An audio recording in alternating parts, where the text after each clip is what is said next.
السلام عليكم، اهلا بكم في قناتنا اندرويد جيمر. اليوم يا شباب هنبدأ في سلسلتنا سكور هيرو حلقة جديدة. ندخل في الجولة 28 دوت اللاعب بيلعب في الدوري الأسباني عن طريق الميرا. نبدأ الشباب، اللايك يا شباب من البداية يا ريت.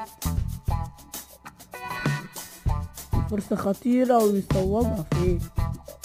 بتشوفها فين؟ لا تفهمها. عرفت؟ ادخل على الجولة 29 بسرعة يا شباب. يلا اللايك والاشتراك. أمة خطيرة وممكن تكون هدف.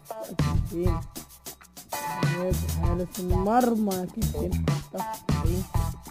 هجمة خطيرة خطيرة خطيرة خطيرة. 3-1 وتصويبة من لاعب ميدو، لكن يبصيها النيل ويشوطها النيل هجوم ولا ايه؟ رقم 10 بيحاول، رقم 10 يا سلام. وهدف كنا صدقني للأسف. ندخل على الجولة الثالثة.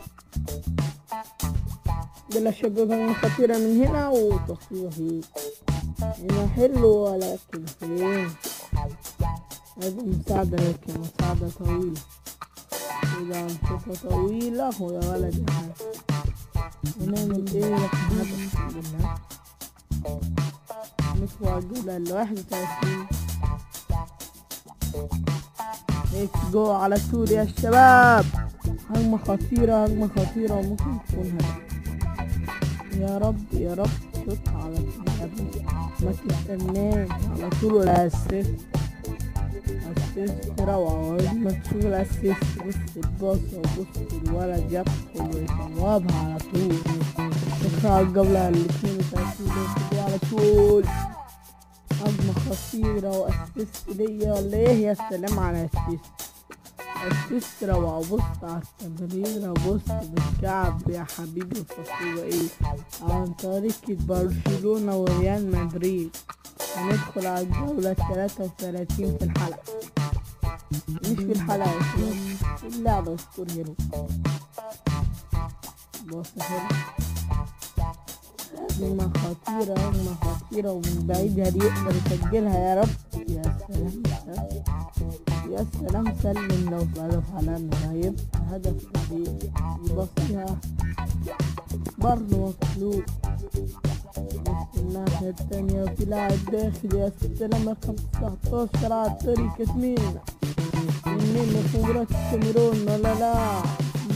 لا يبص يا ليش، يبص يا لأحلى وكورة جول يعني. بصات حلوة يا شباب. اللاعب يحولها الناحية التانية، الناحية اليسرى. هنترك رقم 37 يا سلام. رفع العرضية ميدو براسيات، وميدو حطها له ولا ايه؟ حطها له في الشبكة، شبكها له حطها له في الهدف الثاني للفوز في المباراة. وكده الشباب وقفنا عند الجولة 34.